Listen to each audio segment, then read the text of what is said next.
Hello, hello, hello. Let's get the show on the road.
Hello, everyone. Good evening, good evening, good evening. And thank you for joining me on an odd night. This is not Friday night ghost stories. This is Monday night ghost stories. So, anyway, this is our New Year's Eve special. Didn't want to do it on New Year's Eve. So, this is the best I could do. As you can see, we're still in our Christmas outfits here. Lenny and Victor have their Christmas outfits on.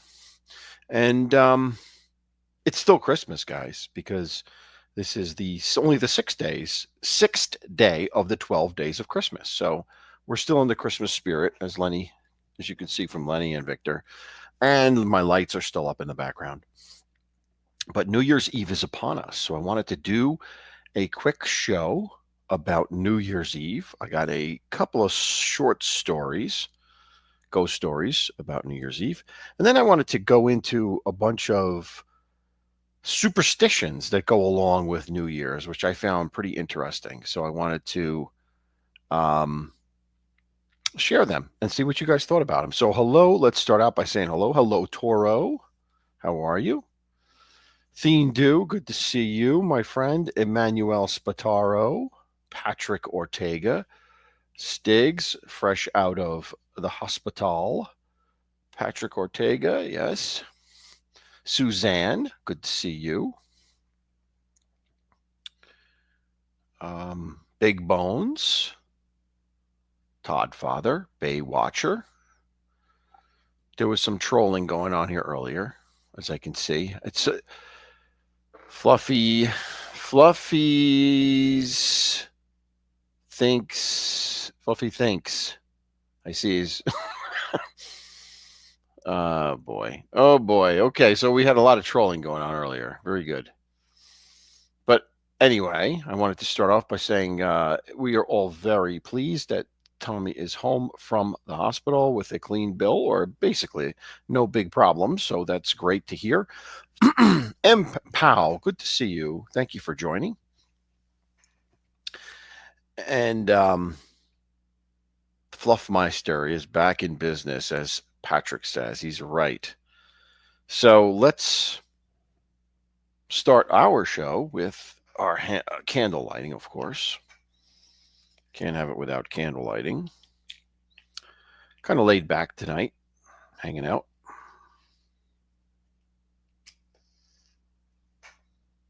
There we go.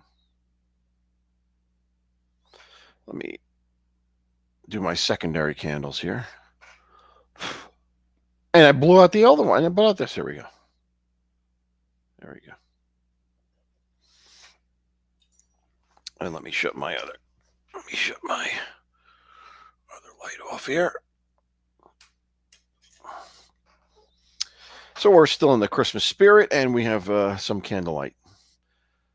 So, Victor, I'm going to have to ask you to move out of the picture so I can have some room here.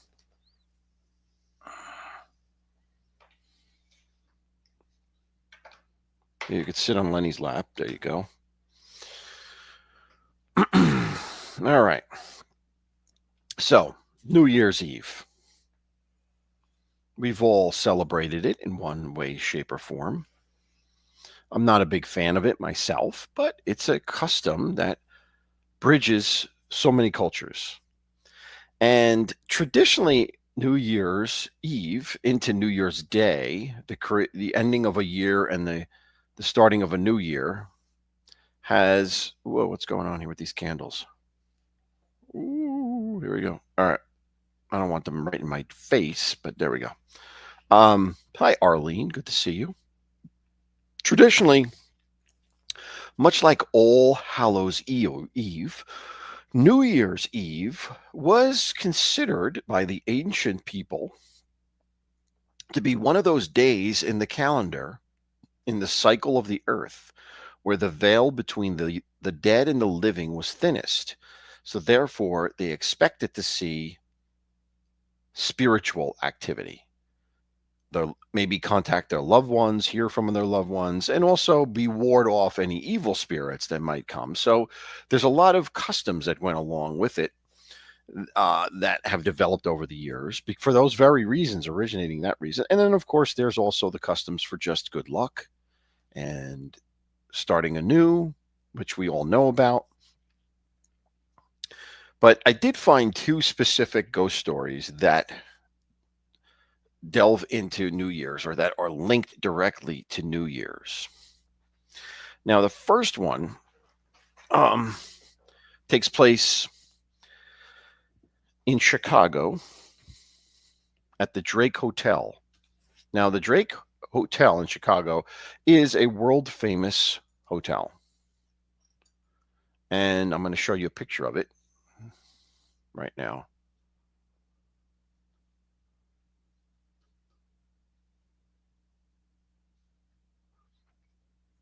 This is the world famous Drake Hotel in Chicago. And it's been there for quite a while. And our story originates from New Year's Eve 1919 to 1920, when the hotel had been refurbished and had a re-grand opening. So that evening, the evening of 1919 to 1920, is our story, is our setting for our story. And it's a pretty simple story, something that you've probably heard before. But hey, Cheech, how are you? Wise Guy, good to see you. Bobo, good to see you. Paulie Donuts, good to see you. Don McHugh, how are you? Is it New Year's yet over there, Don McHugh? I know you're far ahead of us. You live in the future. Krumel, good to see you. I hope I didn't miss anybody sneaking in when I wasn't looking here. Anyway, so the Drake Hotel in Chicago is the setting. It's New Year's Eve, 1919 to 1920. And there is a young couple that is attending the New Year's Eve festivities at the hotel. And they were engaged. There were a couple that was engaged. Let's get rid of this. You know what the Drake looks like, so let's get rid of that. And this couple, happy couple, engaged to be married. They attend this New Year's Eve festivities, and in the process of that, they get split up for the evening for whatever reasons. He goes his way, she goes her way. And unfortunately, he looks for or hooks up with someone else, another woman, in that evening. And As they approach midnight, his fiancée is looking for him, and she's looking from room to room to find him. And eventually she does. And unfortunately, she finds him with this other woman. And she's so devastated by this betrayal that she decides to end herself, end her existence. And she does so at the stroke of midnight by leaping from the 10th floor. And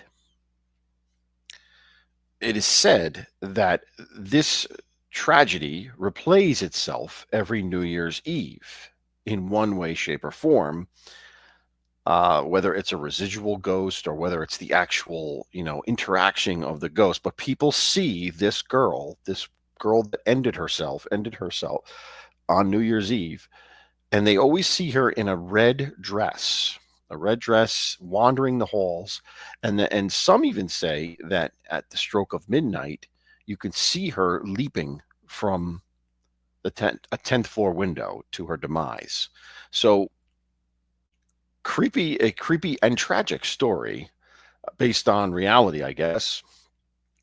But whether there's a ghost or not, who knows? But these are the tales that are out there, that the lady in red is what they call her, and they see her every New Year's Eve walking the halls throughout the evening until midnight, when she leaps from the 10th floor. So pretty tragic story for that one New Year's Eve story. The Lady in Red from the Drake Hotel in Chicago, Illinois. All right. That's our first story. Our second story is more of a general one, and this one is called Lady in White. Now, we've heard about the Lady in White in so many different forms. It usually tends to be a female ghost who appears to be dressed in white dress.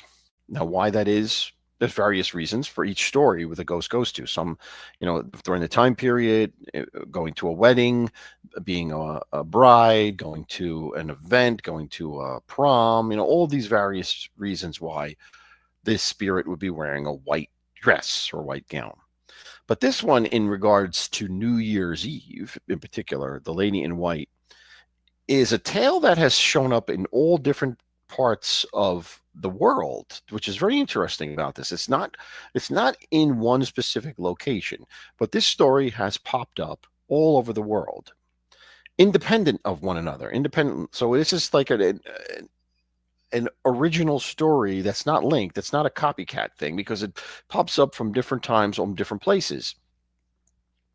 And as the story goes, it's a New Year's Eve party. Someone is having a New Year's Eve party, and there's many people there. And it's usually a New Year's Eve where there's a lot of people there. It's not a close-knit thing. It's a lot of people, so that there's random people coming and showing up, where the host may know some of them but may not know all of them, because friends bring friends. So it's an environment where there are strange faces, and that's fine for New Year's Eve. People want the camaraderie, they want the party and all of that, so people tend to come around. Hello, Bill C. I don't think I said hello to you. How are you? Hey, Edwin, how are you, my friend? Good to see you. And it is said that throughout the night, suddenly a woman in white will appear at the party in the crowd. And this woman in white will be a stranger, at least to the host, and no one will be able to tell the host where this woman in white came from. And it's a case of where they just feel someone else brought her. I didn't bring her. Maybe so-and-so brought her. Oh, so-and-so, I think so-and-so brought her. So it's one of those situations where someone's at the party and no one really can identify how they got there or why they're there. And this woman will be very quiet and keep to herself throughout most of the night, but she will be there. She'll be there. If you interact with her, she will respond to you, and speak and interact with you. And she'll usually give you, if you happen to ask her who she's with, she'll give you a name. And that name you may recognize or you may not recognize, that she came with. And that's all well and good. However, what happens is, at the stroke of midnight, she will suddenly disappear, and there will be no one who will have seen her leave. So it's basically a party crashing ghost that appears for most of the night. And then by the stroke of midnight, when the year is over and the new year begins, she disappears and no one can say what happens to her, whether no one sees her leave through the window, through the door, no nothing. She's just gone. She's just disappears, vaporizes, disappears. Hello, Gerard. Gerard, good to see you. Thank you for hanging out and joining. And the interesting thing about this is that it happens all over the place. Like this story happens in different places that are not connected. Different countries, different cultures have this same type of experience. So I don't know what to make of that. It's not a specific story linked to one particular place, but many others. So it's a party crashing ghost that hangs out till middle to the stroke of midnight, and then as the 12th chimes, she's gone. She vanishes. So interesting tale. Now, so those are my two ghost stories. I couldn't find many more than that. I couldn't find others that were worth telling. There's the other stories that I found were fictional, purely fictional stories. They weren't based on anyone's accounts or any actual events. So I didn't bother, telling you about those. It's not usually what I try to do. So those are my two stories, the lady in red and the lady in white. So as tomorrow comes about, who knows? You might be at a party and you might see the lady in white. Who knows? Or if you happen to be in Chicago, you could possibly see the tragedy recurring itself of the lady in red taking her own life and by jumping off at midnight, jumping into the abyss at midnight. So those are your two ghost tales. Now, I wanted to talk more now about traditions or superstitions that go along with New Year's, because I thought this was very interesting. And these come from all over the country and all over the world, different traditions for different cultures. So I would say if you folks have any, share them. If you know of any, or if you recognize any of them that I'm talking about, let me know. Let me know. Now, the first one I have is a tradition or superstition that comes from Colombia, the country of Colombia. And in that country, what they will often do is they will take an empty suitcase, and at the stroke of midnight, they will run completely around their house. And it is said that if they do this, they will have good luck in traveling for the next year. So if you plan on traveling in the new year, you should do this at the stroke of midnight, and that will ensure that you will have a successful trip wherever you go. So I thought that was kind of interesting. It's something that they wanted to do. It's just trying to ward off negativity by doing this activity for the future. So that's out of Colombia. There's also some generic ones that I really don't have the origin for them, but they show up time and time again. One is putting money in your wallet before midnight. Now, if your wallet is empty when midnight comes, that's not a good omen, and you will likely have financial trouble in the next year. However, if you take all your money and fill your wallet at the stroke, and it's filled when the stroke of midnight comes, you're bound to have prosperity in the new year. So keep that in mind tomorrow. Make sure your wallet is filled with some cash, so you won't have to worry about financial troubles. Some cultures, and this is multiple European cultures, say don't cry on New Year's Day. This is not New Year's Eve. This is New Year's Day. If you cry on New Year's Day, that will turn into a year of sorrow for you. So let's try not to cry. Let's try to keep a happy New Year's Day. Hello, Harlow. Good to see you. Thank you for joining. Everybody, Harlow has a ghost show coming up. Go to her channel. I think it's on her community page. And Harlow, if you want, you can drop it here. If you have a link up, if you have a thumbnail up, drop the link here so people can attend. People will, be notified when you go live on that. All right, what else we got here? We have this is from the South. Eating collard greens on New Year's Day ensures good luck for the new year. So I don't know if we have anybody from the South and they like collard greens, you may want to do it for New Year's Day because some people believe it gives you good luck.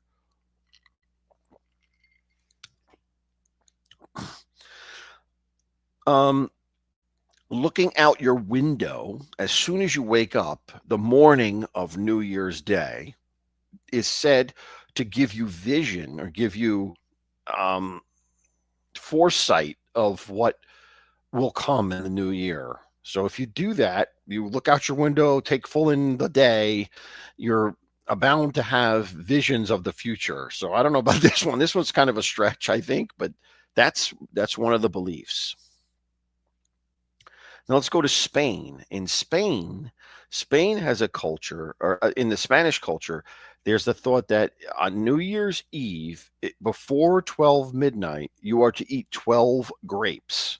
And if you do so, each grape is representing 1 month of the new year, which will turn into good luck throughout the entire year for you. So get your grapes ready and make sure you eat all 12 of those before midnight. And but here's the catch: if you start to do that and you do not eat all 12, you will get negative or bad luck in the new year. So if you have it in you, make sure you do it right. Eat those 12 grapes. Now, this culture, this trend, or this, I don't know, superstition is found in Spain. It's found in Italy, and it's found in South America, and it's also found in southern France. And this is wearing red underwear on New Year's Eve. And if you do this, if you're a single person looking for a mate, looking for a significant other, you need to wear red underwear on New Year's Eve, and that will turn into, in the new year, you'll find your love. So for those of you who are looking for a new love, try this out. Wear red underwear tomorrow night, and hopefully that will get you to find your true love in the new year. And that's a widespread one. All of the Latin-based language cultures seem to buy into that one.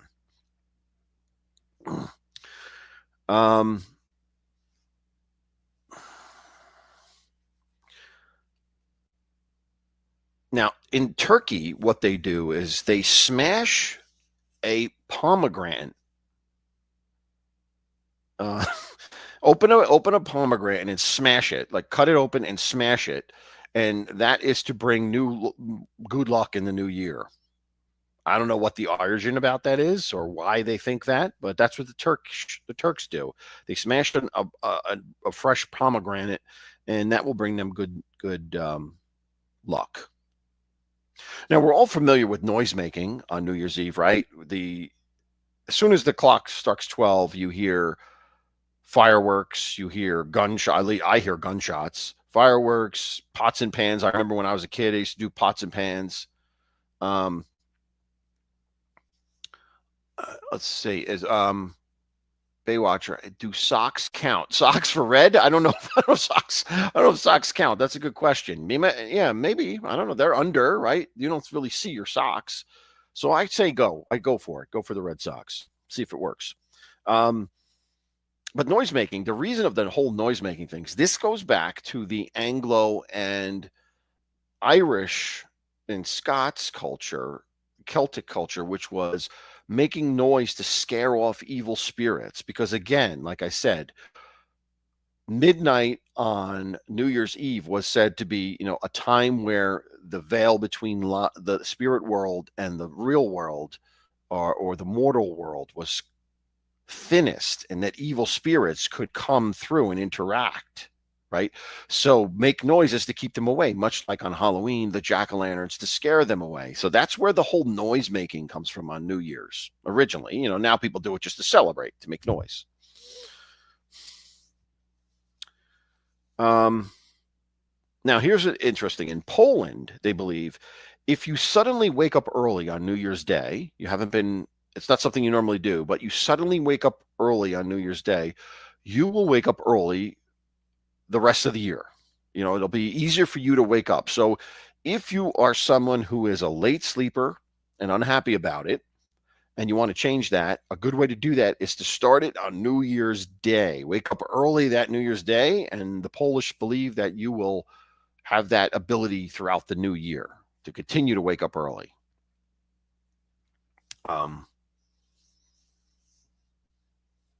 The Danes, the Danish people break dishes. And it's interesting. They don't just break the dishes; they break dishes on their neighbors or their friends' front steps. So on New Year's Eve, people after midnight, people will go around and break dishes on the front steps of their friends, family, and neighbors. And this will bring those people good luck. The people that have been the victim of the smashing will get good luck. So there you go. That's what the Danes do. This is a general thing. Run 7 times around your house. Run 7 times around your house after midnight, and that'll give you good luck for the rest of the year. Don't know where that came from, but that seems to be one of the general ones. Now, in the Philippines, it is said that it is good luck for the rest of the year if you wear polka dots on New Year's Eve, and that it will bring you wealth.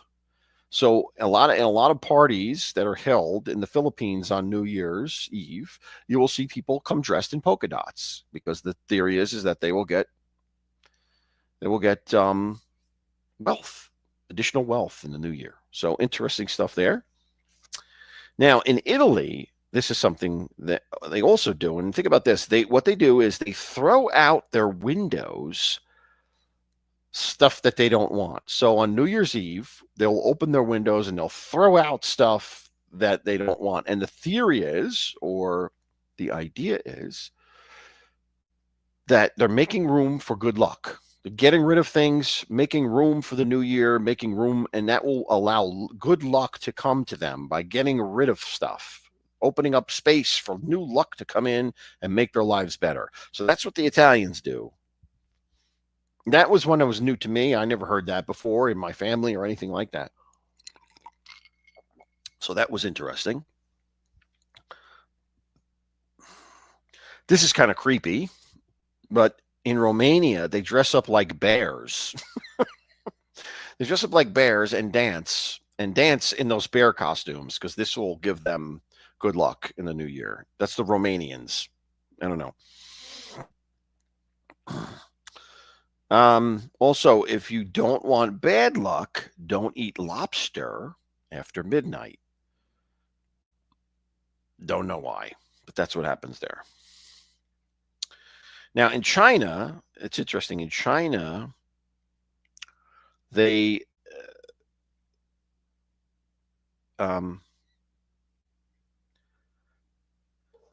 it's a tradition to clean your house, to actually physically clean your house on New Year's Eve. So everyone who believes this is cleaning their house thoroughly, like not just your normal straightening up, but doing a thorough cleaning of your house on New Year's Eve. And this will provide good things for the new year. And now the opposite is in Latin America, where they don't clean. They say do not clean your house on New Year's Eve. Who knows who's got it right? Clean it or don't clean it. I don't know. This is weird. In Ecuador, they have a burning of a scarecrow. They burn an effigy, and it's a scarecrow. And this is to burn away all the bad things that happened in the previous year and open up the doors for new and better things in the new year. So the Ecuadorians burn a scarecrow on New Year's Eve. In Puerto Rico, it is said that they sprinkle sugar outside your house after midnight, and this is to provide good luck. Sprinkle sugar around your house after midnight, and you will get some good luck in the new year. In Japan, they eat buckwheat soba noodles. I don't know what those are, but that's a tradition on New Year's Eve in Japan, that they eat specifically buckwheat soba noodles. Also, in various cultures, there's the tradition of opening doors at midnight, opening doors And again, this is the let out the old and bring in the new type of thing. Hello, Nancy. Good to see you. Stony Tony, good to see you.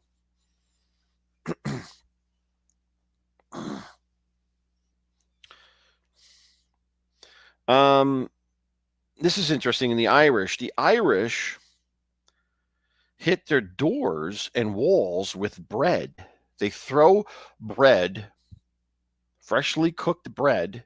They throw it at the doors and walls, and this provides, the theory is that this will provide good luck. This action will provide good luck in the New Year's. As you can see, all these things are really about trying to get a head start on the new year, get the best out of it, go through this ritual, and it'll give you a benefit in the new year and avoid the negativity that you may have received in the prior year or that you could possibly run into in the new year. So that's what these are all about.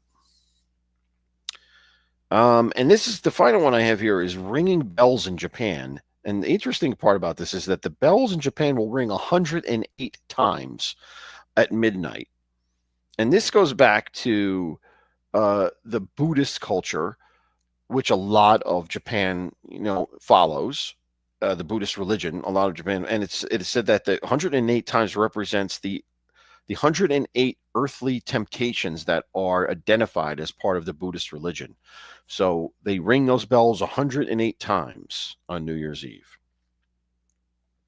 So there you have it. There you have all of those interesting little tidbits from around the world on things you should do or shouldn't do on New Year's Eve to either avoid bad luck or get good luck. So interesting superstitions from around the world.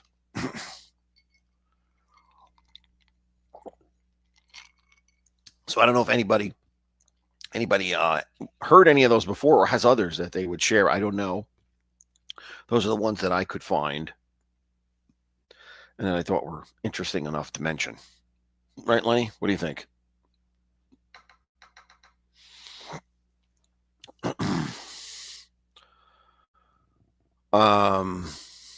Nancy, Red Lobster, just make sure you don't eat it after midnight. You got to eat it before midnight. You don't want to eat that Red Lobster. You don't eat that lobster before after midnight because it's bad luck.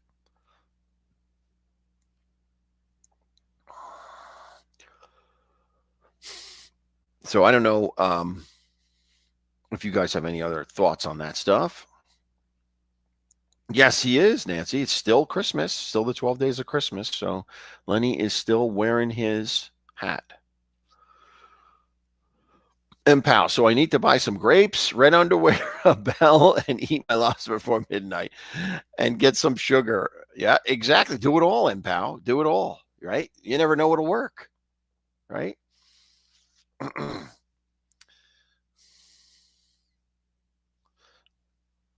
Lenny likes to lean into the picture, right? There you go. Well,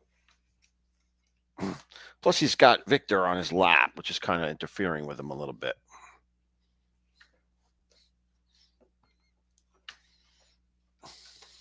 Here, maybe this will even him out. There you go. Oop, sorry about that. There you go.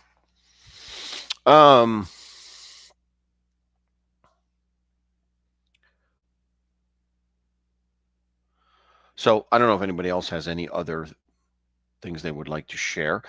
I don't know if any of my compadres, my amiki,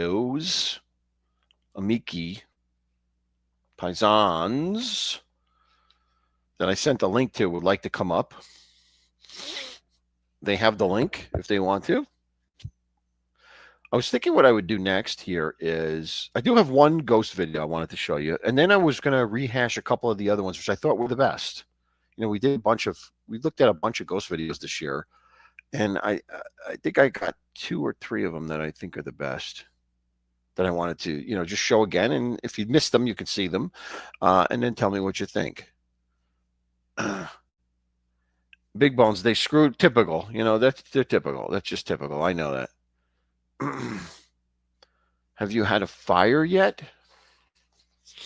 I have a fire every night. Nancy. Not outside. I haven't had any outside because it's either been too cold or too windy for that. Wait, hold on. Someone is here. Who's here? You rang? Hello there. How are you? What's up? How are you? How's work? Okay, this evening? Slow. Quiet. It's Yeah. it's very quiet. I have the guys out there, they got like 3 orders left for the whole night. So Ah, okay. there All is a right. truck here, but it's like 3 pallets, so they're gonna pull it off. So I'm just sitting here. Cool. All right. I'm just sitting here. All right. I got a new ghost video here. I'm gonna play it, and you tell me what you think here. Hold on. And then I'm gonna go through some old ones, real quick. Let's see. All right. Share my screen. There we go. Window. There we go. All right. Oops. All right. I'm gonna put this on full screen for a minute, and hold on. You don't need sound for it. There you go. All right. Full screen. There we go. All right. This is a truck driver again. Now watch what happens on the left side as he's trucking along here. Okay. Did you see that? Yeah, it was somebody contemplating whether they wanted to live anymore. And they show it a couple of times here. But here, let's slow it down. Now, It's pretty creepy. it's creepy, right? The way it seems to be materializing, right? Like, here, hold on. You go back. New technologies doing weird things. Look, now, where is it? All right. Let's see how far. You can still see. I can still see it there, right? I could see it there. Now I can See see it, right? Yeah. All right. So now, here you first see it, right? And it seems to be like it doesn't fully materialize until it's here. Then it looks like you can see through it. Yeah. And now it's like a real, now it's like a person right here. Like now it's like a real person. But if you play it in fast motion, you could see through it. You know what I'm Yes. saying? Yes. Right. Right. You can. Then it completely vanishes. Like when he passes it, it's completely translucent. Yeah. So I don't know. Did he swerve? Did it look like the truck went over a little bit? Let me see. Did he swerve? Let's see. I don't want to say swerve, but did he like try to avoid it? No. Looks like he's just going straight. He's just going straight. He's used to hitting things, I guess. He's coming. He wants to get a delivery to you quickly. That's the issue. Oh, don't. Most of my drivers that come in here don't even know what they have on their truck. All they know is they have a fruit or vegetable. I know. You mentioned that. You mentioned that. They're clueless. They don't even. They could have mattresses on the back of the friggin' truck, and they wouldn't know. McHugh says it's a mirage from the high beams. That's one hell of a mirage, unless you got like that in your headlight, like a how could you say like a pattern pasted onto your freaking headlight or something. Right. Yeah. Hold on. You'll be all right, Don. It's okay. Hold on. Happy New Year, Don. Let's add a third person here. Hello, Jason Osada. How are you? Why him? Oh, hey, Osada. Hello. How you guys doing? Good. Yeah. We're watching ghost videos. Yeah. What do you think of this one? I didn't get a chance to see it yet, so. All right, hold on.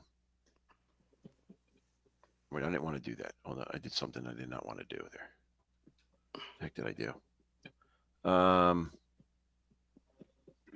I went to full screen. I don't want that. Okay, there we go. All right, let me. I'll play this again and you see what you think. Now, this is a truck driver driving along, and it looks like someone's trying to cross the road, but as you watch it, you'll see that she's or he or whatever the heck it is it's actually translucent, like you could see through it. All right, so let me just play it. Great comment, Don. That's exactly what I was thinking, but wasn't going to say.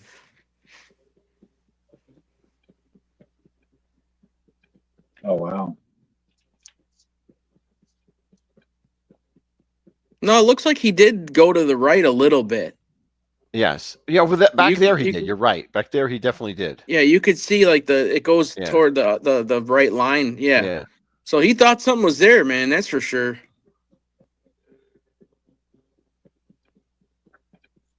He probably had to change his pants right after that, man. That's crazy. I What's mean, up, Cheech?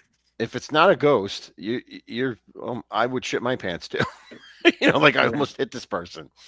Nancy I'm Stiggs is out of the hospital. So far, so good. Nothing. Yes, he is. Nothing alarming. Anyways, Well, that figure's not even like concerned about getting hit. It doesn't look like it's just. Right. that's the first thing I said when I got on the show. Was someone's contemplating whether they want to live or not. Now look at here. Yeah. And here you just see the top of it. Like the bottom of it's gone. Here's just the top of it.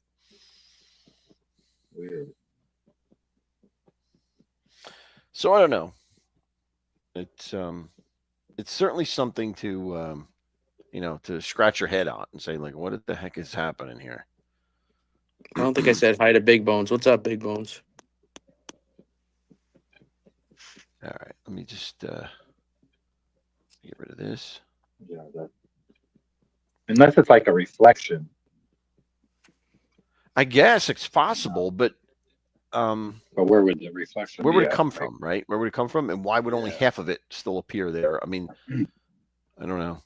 Someone had a Because here's the shadows in front, right? Here are the shadows. Here's a shadow, black shadow over here, black shadow over here. And it's, I don't know. It's just strange. what do they call those I'll tell you things? Go ahead, Osama. I was just going to say, one time I was with my buddy in a semi truck driving, and I think we were in Montana, and it's in the middle of nowhere. I mean, it's just, I don't know if it was corn or what the hell was on the sides of us, but this person was just walking down the street in the middle of the night, in the middle of nowhere, and it just freaked me out. I'm like, where did this person even come from? Wasn't like, Right. It didn't look like a ghost or anything. It was a real Right. person, but they were literally in the middle of nowhere. And I'm like, where are they walking to? And there's just like a slow, just a slumbering walk. I don't know. It just really was kind of strange. That in and reminded of me of itself is creepy, right? That there's a person out there by Yes. themselves. Yeah. Yeah, it's like I would never even want to stop and talk to somebody that's walking by themselves in the middle of nowhere. Darkness. Like, Black darkness, right? There were no lights either, right? I bet. nothing. Yeah. Yeah. You didn't even see him until you came right up on him. So I don't even know if Yeah. it was a man or woman or. Yeah. It's crazy. What about what do you think? Some sick bastard did like one of those holograms or something? Just shot it down on the road, playing a sick joke. Yeah, I'm kidding. It's not probably. No, very, I mean, I don't think the technology is there for that yet. Okay. But listen, if it was like Hollywood doing it, yeah. I mean, but I'm just some general Joe Schmo. I don't think they could do this. Nancy keeps asking what highway was it? So yeah, where was it? Do you know? It was in Texas. From what I understand, this was in Texas. Oh, I should call Yankees real quick and ask him. Yeah, I don't know what highway it was, but that's what it said. This video is from Texas. Yeah, a lot of these videos. I definitely believe in ghosts. So a lot of these. It could be real. I mean, I do too. I mean, honestly, I'm open to anything when it comes to that stuff. Absolutely open to it. I think most of these, like I've shown these truck driver ones before. Most of the times they're from like South America, Mexico, or like India or something. They're like from like weird parts of the world, like very where there isn't a lot of light on the road, there isn't anything. This one is from Texas, so it's not like this is from an area where there might be shady stuff going on. I don't know.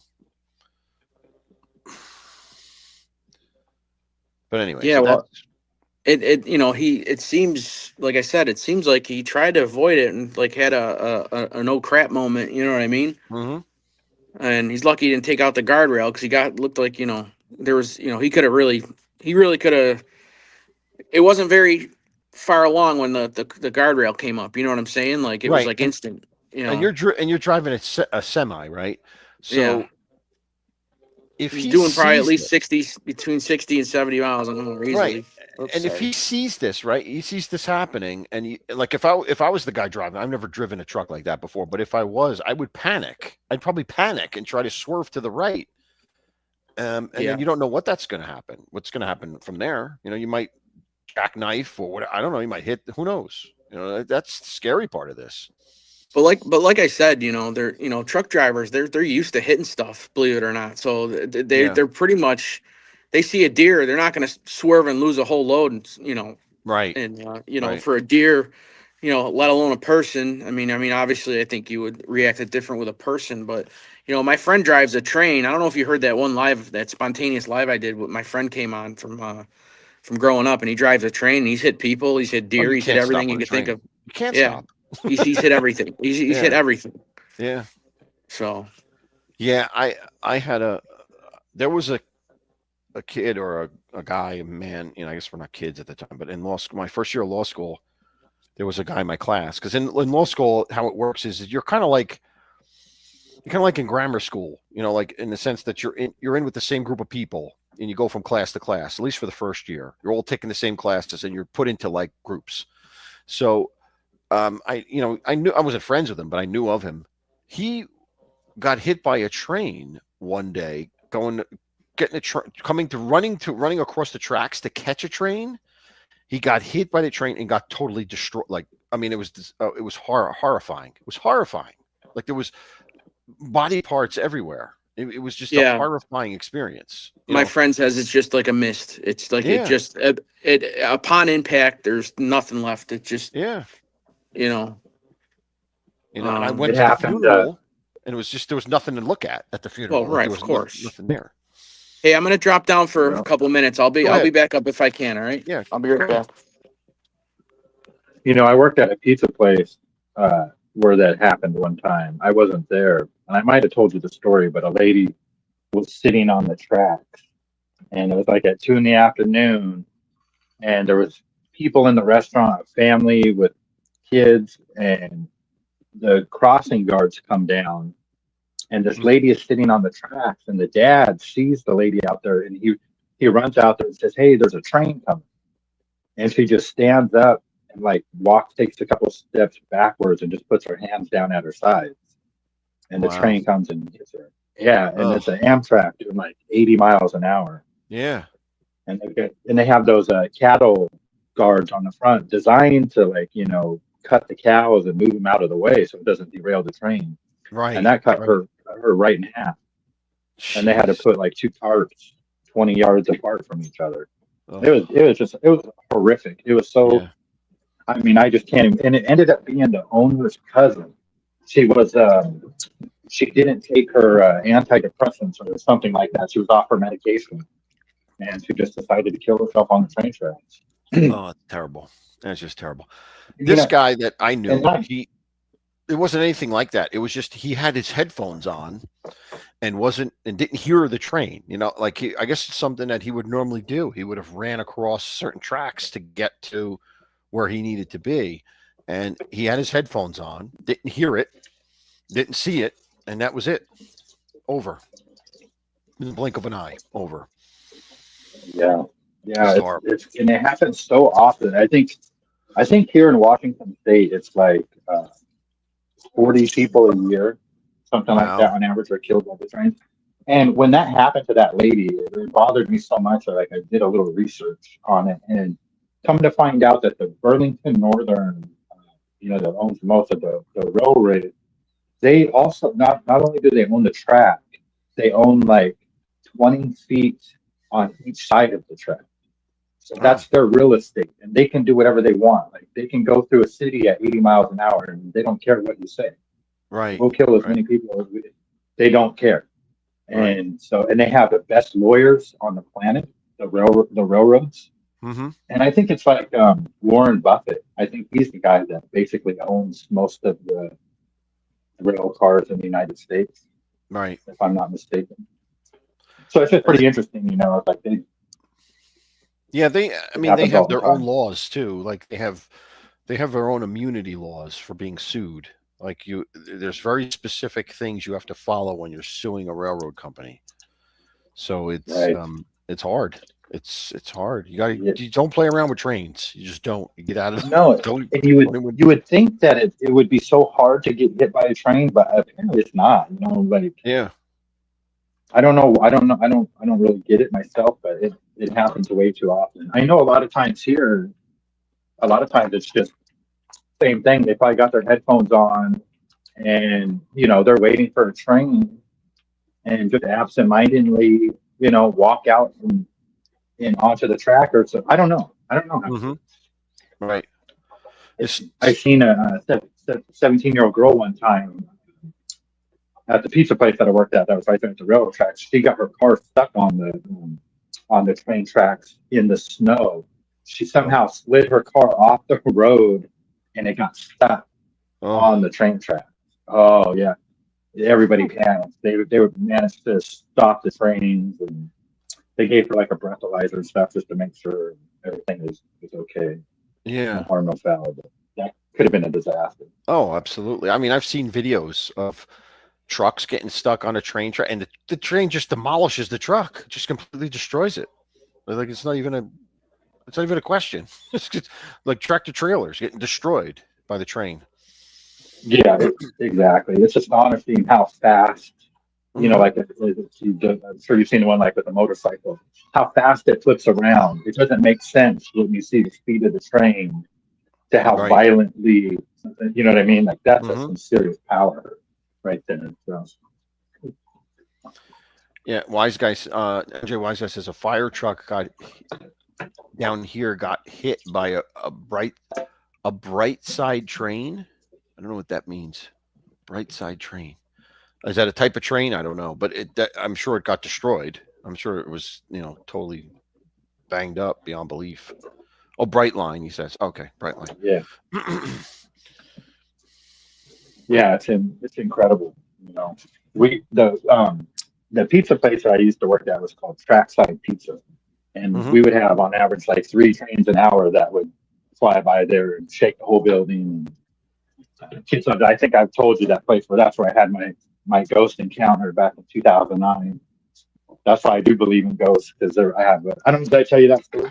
I don't think you ever told me the story. No, you mentioned that you had a pizza parlor when you were at the pizza parlor encounter, but you never told me what it was. Well, I was the closing manager, and I closed up the restaurant, set the alarm, and my girlfriend was running late to pick me up. She had the car, so I decided to go back inside. I turned the alarm back off, and I sat down to watch TV until she got there. And I called my buddy Troy and was just talking to him on the phone. And all of a sudden, the TV it just was blaring loud. It was on Sports Center. Oh, wow. And I go up to the podium to turn it down, because we always have the TV on in the restaurant, but it's always on mute, or the volume's on 0 or whatever. I'm not sure exactly which one, but when I went to turn the volume down, it was on 73 out of 100. It was like way up there. Wow. I mean, it was like super loud. Yeah, and I tell my buddy, I was like, that's weird. And I'm leaning on the podium that says, please wait to be seated when you walk in, And I see out of my peripheral, I see this black cape fly through the pylon where they make the pizza. And I turn and I'm about to say, what the fuck is that? I can't even get half the words out. And the podium that I'm leaning on starts shaking. Like it starts shaking violently. Wow. And so like where I thought, like it felt like there was a train that was passing by, because like the whole building was shaking, but there's nobody in there. I know there's no train coming by. It's only the podium that's shaking. And I was so scared to like even turn around and see what it was. And I did find that I turn around and I don't see anything, but I just feel this. I literally think that whatever that was that flew through the pylon just ended up right there in a split second and started shaking that podium. Wow. I felt this presence. Yeah. And I screamed, and I did a karate kick to the front door. I kicked it open. And I mean, I was just screaming. I couldn't get out of that building fast enough. And I almost locked myself out of the building. the door like flies open and it's about to slam shut. And I just realized at that split second that, oh shit, my coat with the keys are inside. And so I Oh stick boy, my foot. Yeah, I stick my foot right in the door and wedge it. And I stayed like that until my girlfriend got there like 10 minutes later. that's And crazy. yeah, That is crazy. it freaked me out. And before that, I never believed in any type of ghosts or any Yeah. of that shit. But yeah, no, that's a true story. That really happened. And then I did some research and come to find out that that building came down in an earthquake. Oh, And I believe the owner was the only person that was killed in the building. wow. But yeah, yeah. So ever since then, when I hear people talk about this, Yeah. I don't always believe it, but I'm listening. I mean, listen, there's no doubt. I think 90% of them are BS. 90% of like the videos that I see online are staged. They're just people making up stuff. But there are some that are real. You know, they're inexplainable. So from that angle, they're real, in my opinion, because you can't explain them. You can't explain them away. 100%. You know, just like your story, you can't You know, explain that. What's the explanation for that? There isn't any. You have different no, things there's happening. none. You know, there's no explanation for it. Exactly. And that, you know, and when somebody were to tell me that the podium was shaking violently, I would not believe them. I'd be like, that's bullshit. Right. You're something, you're on drugs, or I don't know. But Mm-hmm. I'm telling you, like, I even went and like examined it the next day. It's such a sturdy podium. It's impossible for it to do what it did. It's just Right. impossible. So, I don't know. What's up, Todd? So Yeah. So, I mean, I had one experience this summer actually, and you know where I work, there's a tunnel underneath the buildings. There's multiple buildings, and there's a tunnel underneath it. And you go through this tunnel because you park in one building, and I work in the other building. So you got to park in one building, and you take the tunnel to go to the other building. And this was about 5 o'clock in the afternoon. I was leaving, and I was coming back through the tunnel, and there's no one else in the tunnel for some reason. I don't know why. I mean, I guess after COVID, a lot of people don't come in a lot. So it's not like in the old days, it would be like there'd be tons of people leaving, going in and out. But there was nobody there. And in the tunnel, they have these doors. You ever see the Get Smart? You remember Get Smart, that series on Yes. where the door at the beginning of that, the intro where he would walk through the doors and the doors would automatically open and close, that type of stuff. Right. That's the way they have it down in that tunnel. And it's that way because of for fire, like fire safety. Like those are fire doors and they close automatically. They open it when you approach them and then you close them. So I go through one of those and it's and then it's a turn. Like you go through that, I pass through it, and there's a turn. And usually you hear the door close behind you, which is it's supposed to happen. So I do that. I walk through it and I make the turn. And then I hear the door open again behind me. I heard it close, then I heard it open again, and then I hear like footsteps, like running, and I'm like, and I say to myself, I don't look, and I'm saying, some d bag is going to run by me, like some d bag is going to run by me, because from time to time people will jog in this tunnel too, because it's like I don't know, it's like a half a mile or something, and they'll jog it. They'll come back and forth and they'll jog, and like, so this d bag is going to run on top of me and whatever. So I'm waiting, right, and I hear, and they're getting louder. The steps are getting louder, and I'm waiting for this guy to pass me, and nothing's happening. So I turn to my left, and as I do that, this big wind comes over me, like it actually like kind of engulfs me, like a wind of energy kind of engulfs me, and I stop and it goes by me. It goes like whoosh, like over, and just keeps going straight ahead. And it was the weirdest feeling when that wind came over me, because there was no one anywhere, and there was no reason for that to happen either, and nor was there reason for the sound of footsteps, because there was no one there, none at all. But this overcame me and overtook me, and I wasn't scared at all. I was just like puzzled, like I couldn't figure out what happened. Because I was so expecting someone to run by me, and absolutely nothing happened except that burst of wind came over me, and it was the strangest feeling. And I'm pretty sure that was a paranormal type of experience, because I couldn't explain why that happened at all. Yeah, it's truth is always stranger than fiction. I was just listening to Joe Rogan the other day. They were talking about the drones, and I don't know who it was exactly that was on there, but he was saying that the government has known about there's something that's not us that they've known about for a long time, and Mhm. they think that that's what this is up there. So You know, meaning like a lot of aliens? it is ours. Well, I don't know if I don't think that's aliens. They think it might be, they don't know, paranormal something. It's just Oh. not. They're not human, and Mhm. they can do things like affect the military equipment. And Hmm. I don't know. It's pretty. I didn't listen to the whole thing, but you just never know. I mean, if there's things like what you're just saying, like if that's real, then I mean, chances are that all of that's real. I mean, who knows Mhm. what's really out there? Are the It's drones crazy still to up? think Are they about. still flying around over there? I haven't heard Oh, I'm anything sure about they are. drones lately. I personally haven't heard anything locally about Nancy, it. are they still up and going there or what?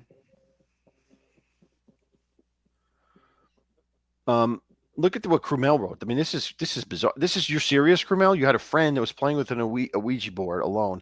They found him dead in the morning, squashed between the wall and an oak closet. Holy shit! That's horrible. Yeah. You have a newcomer here, Anthony. I do. Yeah, I saw it. I just can't. Hold on here. Hi, Tony. By the way, hi, Tony, the Night Owl. How are you? Joe Town came in. How are you?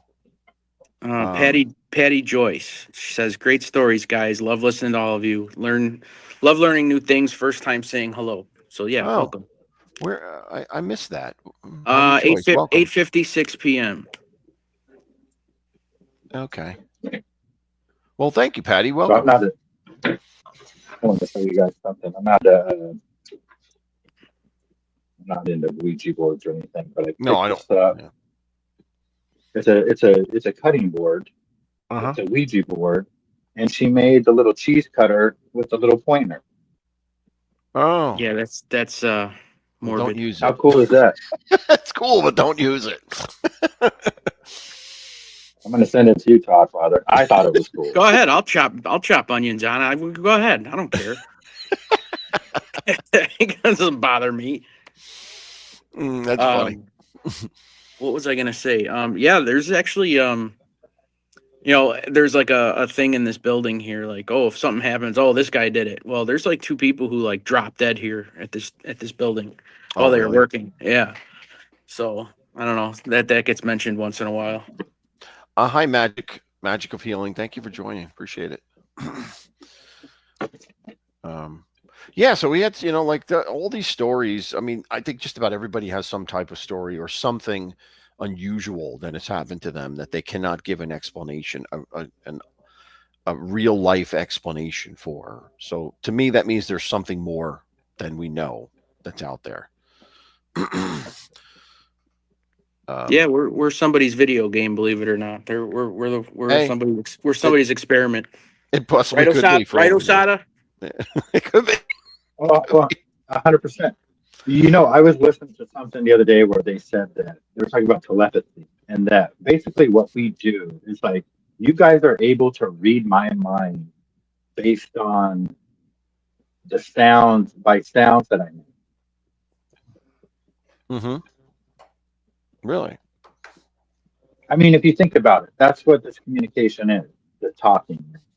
Right. It's I'm making Right. sounds, and you guys are able to pick up what is inside my brain Mm-hmm. through those sounds. I don't know, just that it sounds like a simple concept, but it's really, really fascinating to think about just life and everything. What's up, Slim? Hey, Slimity, how Slim's are in you? the house. What up, Yeah, good Slim? to see you, Slim. Things we take for granted, like they were talking about, like how much of your body do you actually control? Like out of the trillions of cells and stuff that are inside of us, like we can make our arms move and make little sounds out of our mouth, but the majority Oh, of our yeah. body, of our being, we don't really control it. You know what I mean?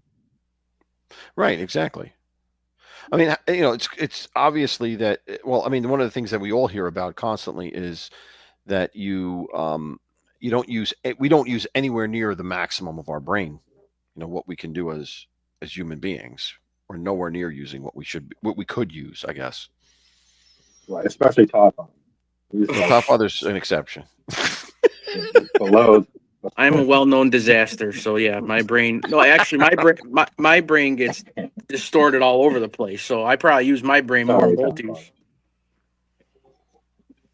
You probably do. I'm not gonna lie. I'm sure you use your brain a lot more than I do with your job. I wear a lot of hats, so yeah, I'd like to say I use my brain for the good and the bad.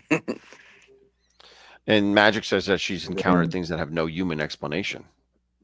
Well, you should come up on the panel and tell Anthony Right. what it is at some point. For sure. Yeah, I mean, Yeah, anytime people want to come up, I'm more than welcome to allow. I'd love to have them come up. That's perfectly fine. There was a couple of one of the things I wanted to do is show some of the videos that I thought were really cool that I had no explanation for, and I might be missing some, but this one with the baby, I'm going to show you this one. This one with the baby, and here's the caveat: if they did this with a baby, if this was staged, I think it's child abuse. If it's not, it's definitely a paranormal activity. So hold on, and I've shown this before, but I want to show it again. Because this is one of the ones that I think is more believable. Is that the one where he's pointing? No, this is the one where the baby is asleep in the crib. You'll remember it when I play it. Hold on. I watch what happens with this little kid. Like the movements that he's making, it's as if someone was pulling his leg.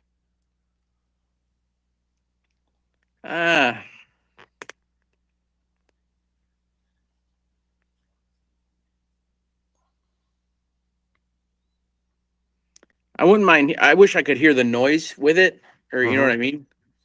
See, look at this. A kid Yeah, can't. I know. Some kids are real fussy though. They're all babies are. I don't want to say they're weird, but they're they do things. It's possible that that's being played in reverse. Now maybe he was like scooting himself forward. Mm-hmm. And then they played it in. You know what I mean? Good. Oh, I hear what you're saying. So, okay. So he started at the back and he was going forward and he kicks as he's going forward. Yeah. Yeah, that's actually a good But again, that's a better explanation than it being staged, like them pulling his leg like that with a wire. Or it's completely possible that, I'll tell you, when that thing was shaking the podium, it didn't touch me. Nothing like that. But how did it shake the podium like that? Like, if it's not a physical, it has to like somehow either have a magical power to move things, or it has to like physically be able to manifest itself. I don't know. Right. It's just it's haunted me literally for years. I get scared when I'm in the dark sometimes when I think about it, to tell you the truth. Right. Yeah, I would like to hear the audio on that. You know what I mean? I think that can explain some things. All right, let me see this one.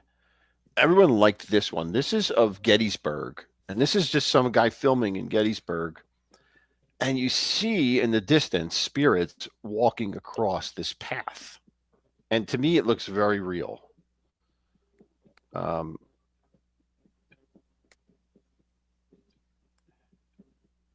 we go.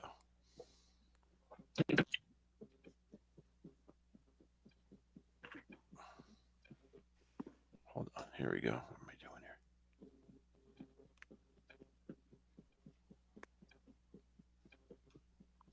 Now watch in the distance. See them? Do you see them? Oh, yeah. And there's a bunch of them. Like there's just walking across the pathway here.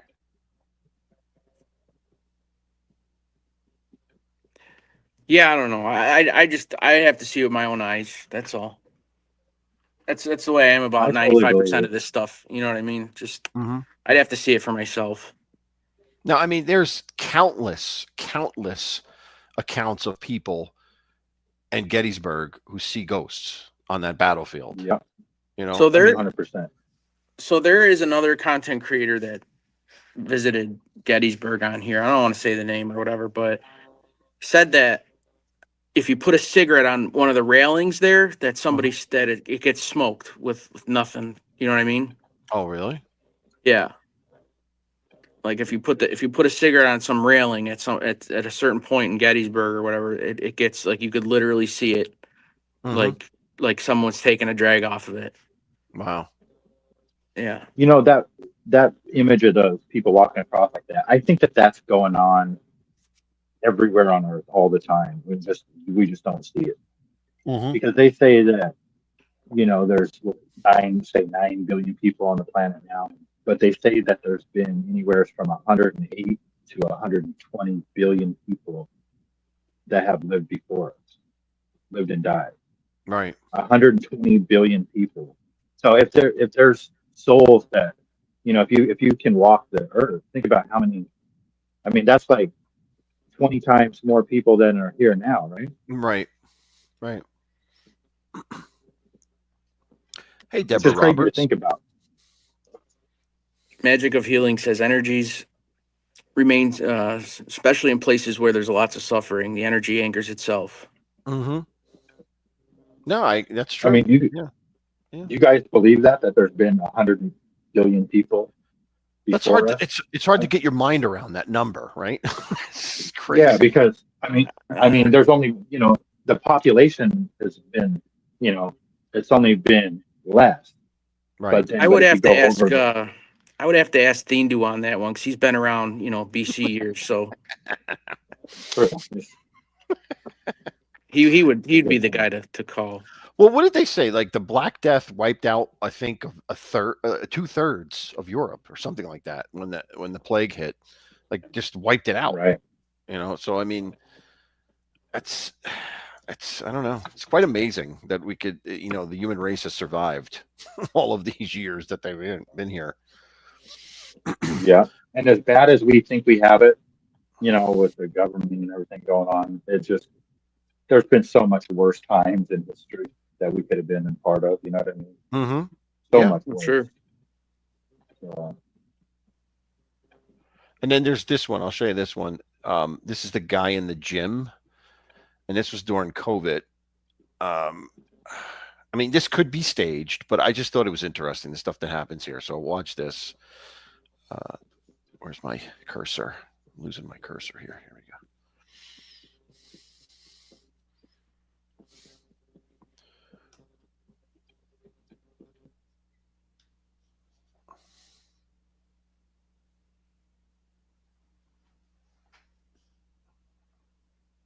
The things start moving around in the gym. Now, this could be staged, right? That's easy to do.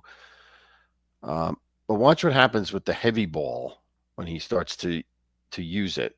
And that's pretty hard to move a heavy ball by a trick.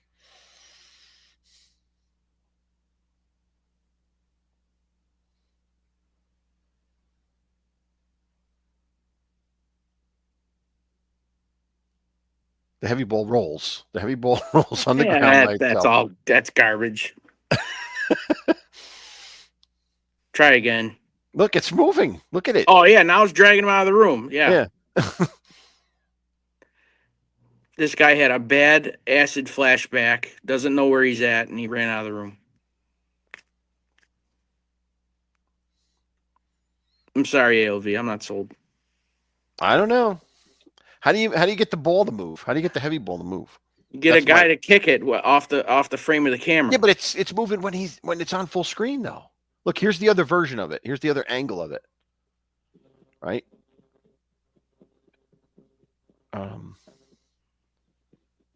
if anything ever grabbed me and made me slide even an inch like that, I would, I'd freak the hell out. Now here somebody could push it, right? But watch it. It stops and then it'll move again. Look, now it's moving on its own.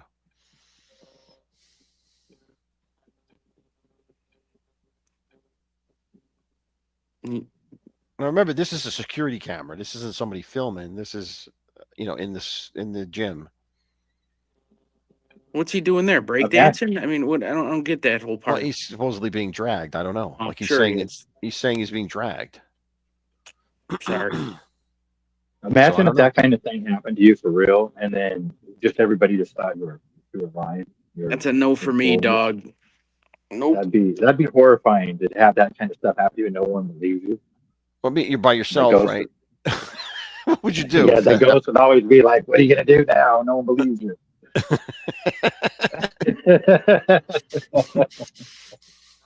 It's funny. I one of my photo booths. There are two trunks. That's one stands on top of the other, right? And when I'm unloading it, a lot of times in like a parking lot, when I'm ready to go in, they're like, "Oh, are you a magician? What are you going to saw yourself in half with that?" I Who get says that. that? I get that all the time. Pardon? That's Who says that hilarious. to you? Just passerby people, like if Yeah. I'm unloading in like my equipment in a parking lot, and like I said, I have two trunks for the one photo booth. I have two different types of photo booths, Hmm.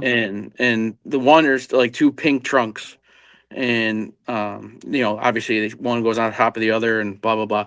But as I'm unloading them from my van, people are like, "Are you a magician, or is that the where you saw yourself in half?" Right. Yeah, yeah. The legs are inside. The fake legs are inside, Yeah. dummy. People are just jerks, man. Yeah, I know. Yeah. I know. How about Here, this come still over here. I'll picture? I show remember. you. Yeah. I'll show you this still picture. This was a still picture that was taken in a basement of a library. Um and it's let me see, where is it? There we go. This is a person, this is a kid working on a computer here. And Oh look yeah, I over his remember you showing this shoulder. one. Yeah. I showed this one before too. I mean, it looks like someone from the 1800s with the hair, just like hovering over him or like about to walk past him, behind him with the dress and everything. I think somebody was trying to emulate the Ghostbusters in that one. Well, yeah, that's right. I mean, like that's the whole thing. That was in the Yeah. Ghostbusters. Um, so who knows? I mean, like stuff like this, there's no way Well, the thing is, you can't there's tell. so many special effects. Like we barely like with the AI stuff. Like you don't even need actors anymore. You don't need anything. It's all done on computer. So who Right. knows? It just how good your skills are, in my opinion. But I do believe that there are paranormal stuff going on. But I don't know. And I can't find it. I had another picture. I can't seem to find it. It's somewhere on my computer, but this was a picture that was taken in the 80s, before digital, and it was of a cemetery. And it was, you saw a person standing there in a translucent type of person standing there dressed like they're from the 1800s. And this was a famous photo because they had checked it for double exposure and all the things that could possibly happen back then in the 80s before the technology. And it, nothing was detected. Like it was just a picture. And I wish I could find it because it's pretty convincing. It's like a shadow of a person standing over a grave, and there was nobody there. So I don't know. It's just a regular old fashioned camera that you develop the film with. Yeah. But It's weird. Like I told you on last week when I came on last week, my son out of nowhere goes, "Oh, Grandpa Peter's dancing over there." right, He's right, like 2 years old. Like, okay, dude. yeah, yeah, yeah. I mean, and I think there's really something to that. If the connections between loved ones, it's got to be powerful enough. You know, and I've had those experiences definitely. I just had one on Christmas night here, and this has happened to me before on Christmas night. Uh, my grandfather passed away in '97, but every now and then on Christmas night, I will walk into a room and I will smell the distinct smell that he had in his house, in his room. Like he had a room and it had a distinct smell to it, and I can't describe what that smell was, but I smelt it this Christmas as I walked into my bedroom. A lot And of people say that with like that too, with like cigarette smoke, like people that you lost that right, smoked a lot. Yeah, I mean, yeah. I've had that experience. I know that. Hmm. Do you believe about the Cardinals? Like if a Yeah, Cardinal, the Cardinals. Yeah, I mean, like I don't know. That's yeah. I mean, I could be open to that. The Cardinals being a messenger. You know, Because like, I'll tell you what, there was a time, a couple months back, and I actually recorded it on my phone, that there was a cardinal every time I pulled in, or when I got done doing a show or whatever in my driveway. I get out, when the daylight comes, that cardinal's sitting on the power wire, like right on the side of my garage there. It's weird. mm-hmm. Yeah, no, no. I mean, like there was times when I would, after my mother passed, and I was feeling really down about it, and then I would just look out a window, and suddenly a cardinal would like come and Right. sit on the tree that I'm looking at. You know what I mean? Like I don't know. I don't know.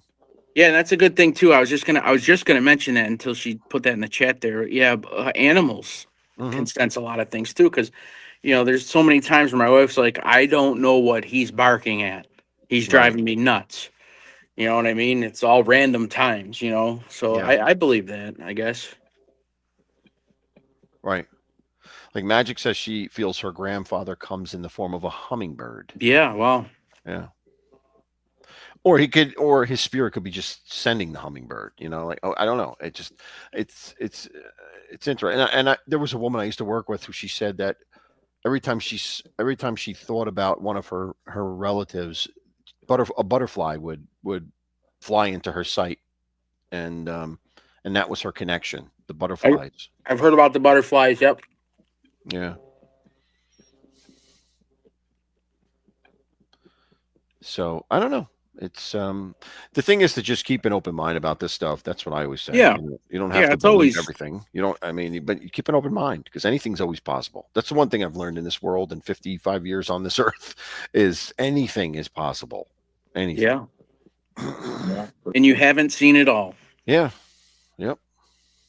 Just when you think.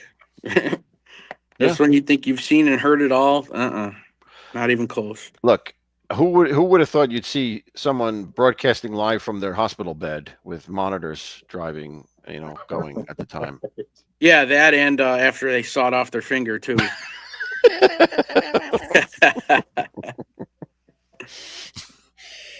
Yeah. We're not. That's just made up. We're not referring to anybody that we know closely. Look at Joe Town. He's a wise guy tonight. I don't believe in reincarnation, and I didn't believe it in the last time I was here either. Yeah, that's another thing too, man. It's a whole other topic right there. Sure is. Oh, hi, Gina. I didn't see you. I'm sorry. I didn't say hello to you. Gina was here. You guys ever get deja vu? Yes. Oh, please. Yes. All the time I get that. I get that all the time. Yeah, I just think that my mind's slipping. That's all.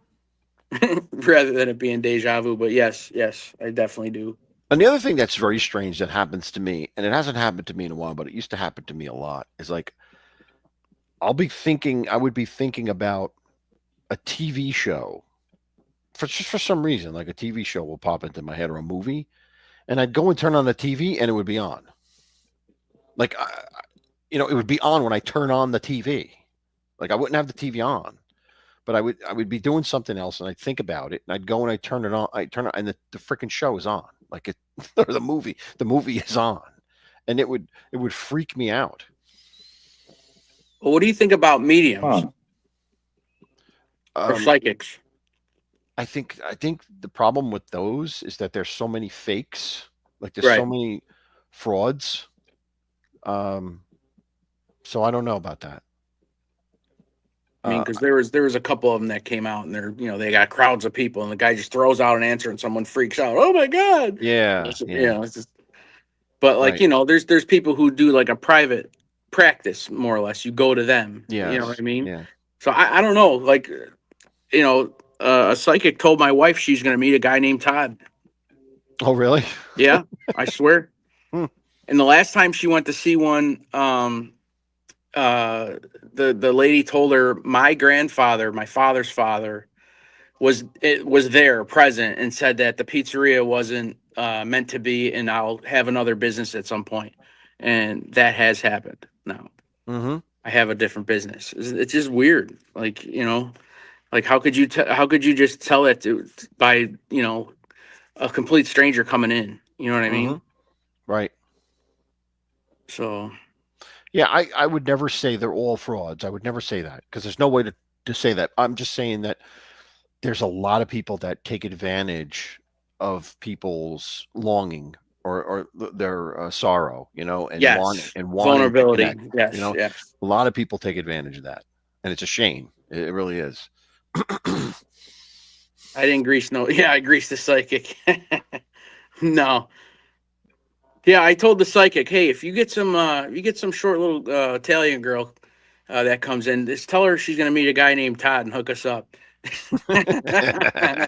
That's awesome. Yeah, I mean, Magic, you're right about the mobile. That is a good point. Your mobile devices. That's why that's happening because they're listening, and that's part of Osada's problem with the society that we live in. Is that everything's being monitored by the government and everything else. Right. But yeah, that explains that. But the things that happened to me are not the things that have happened to me have not been like in the realm of a mobile. Like that type of, it was cell phones or stuff. It was like a traditional TV that would happen to me. Yeah. Yeah, it's yeah, there's a lot there. And but yeah, it could be overwhelming if you really let it get to you. You know what I mean? Certain things. Yeah, sure. So You just got to go with it. You don't want to dwell on it. And well, you can only deal with what you can control anyway. Absolutely. I don't know if I don't know if contemplate. what's that? Just fun to contemplate a lot of this stuff. Oh yeah, Sure. Yeah, I don't know if I'm subscribed to Magic of Healing or not. I'm gonna have to check that out. I am. She's Shannon's friend. Like Shannon and her do a show together. I know she does her own shows, but then Shannon. Okay, because I know I'm subscribed. That was sharing with Shannon or something, right? Yeah. Yeah, I know I'm subscribed there, but Yeah. I don't know when these people go. I don't want me to say it like that, but like I sleep all day, so I don't know when anybody goes live. So yeah. Yeah, I just subscribed to.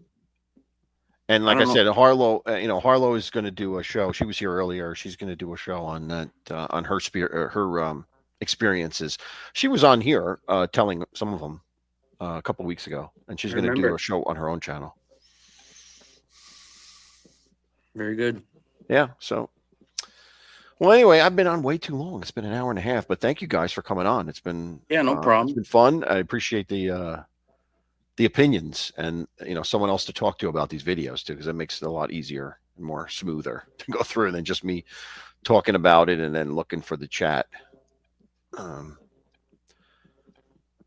absolutely. Well, thank you. No, man, I'll come up. I'll come up whenever I can. So, all right, guys. Well, you guys have a great New Year's. You too, for sure. Yep, Happy New Year. Happy New Year, everyone. Happy New Year, chat. Yep, good things to for everyone. Good wishes, good thoughts for everyone in the new year, and healthy, right? Exactly, Nancy. Healthy and happy New Year. Yeah, absolutely. 2025 is going to be big.